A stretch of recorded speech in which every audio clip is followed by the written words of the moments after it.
Já, ef henni mæti hérna Breiðholti tapir 2-1, hvernig bara klassíska spurning fyrir þín fyrstu viðbrögð? Ég er bara mjög svekktur að tapa þessu leik, eðlilega. Það er bara alltaf þannig þegar maður tapar að maður er sárasvekktur. Hvað ég kemst yfir þetta 40 sekúndur, hvað fyrir úrskeiðis, eru bara ekki vaknaðir eða? Já, ég meina mörkin geta komið bara hvernig sem er þannig en ég sem eftir að skoða þetta aftur en þetta byrjaði á að fá döðafæri og svo annað og skora strax á 1 mínútu er búin að fá færi og annað færi á mark. Þannig að þetta klassíska, já, það var mikið vaknaðir og allt það geta alveg vel verið en svo er þetta líka bara mörk geta komið hvernig sem er. Eftir að ég kemst yfir, þá vaknaði og komist alveg inn í leikinu og eru bara hættulegri stóran hluta fyrir áleiksins og voru bara opnir að skora ekki í þeim fyrir.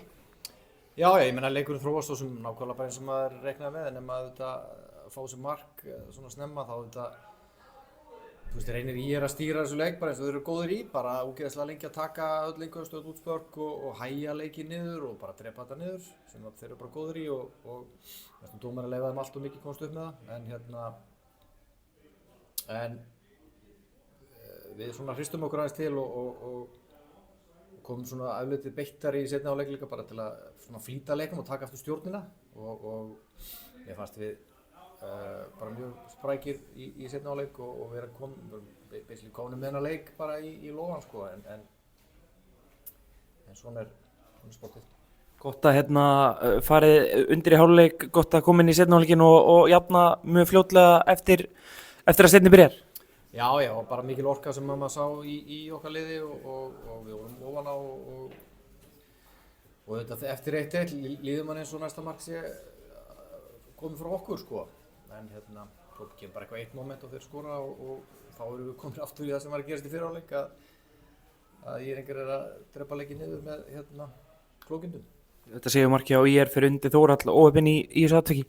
Já, ég meina þú veist þetta er auðvitað liggum við tvær íþróttir sem við erum að spila hérna á Íslandi sko. Við hönnum okkar leik svolítið fyrir teppið og þetta var sannlega ekki teppi í dag eða þú veist það var alltaf mjög gróft og hólótt sem er bara staðreynd það spila á grassi víða í þessari deild og það er bara erfiðar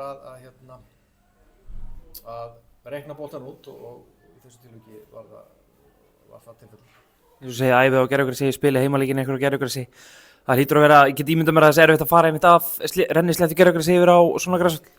Já, það er bara, það er ekkert erfitt, það er bara viðbrigði og þetta við erum bara vanar öðru og það er svona partur okkar leik, þetta samspil og spila hratt og það er auðvitað bara eiginlega hægt við þessar aðstæður sem er alls engin afsökun, þetta er ekkert ómerkilegri fótbolti eða aðstæður, þetta er bara öðruvísi heldur við erum vanir og þess vegna þurftum við auðvitað að einhverju leyti að leita bara að leiði 1 og þeir voru mjög kröftugir svo sem þannig laga alla leikinn, mínu menn en það er bara klókindinn og aðeins meiri frekju og grettu til að vinna hann leik.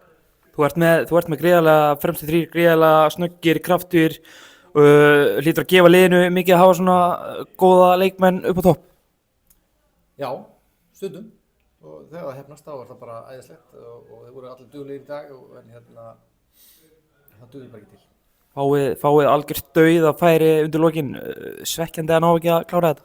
Þú getur rétt með þetta, ég meina að sparkað þrísvar sinnum í markmennina eins meters og sem er bara vel gert hjá báðum, bara flott hjá Viktor að koma sér fyrir færi og vel var hjá markmennina.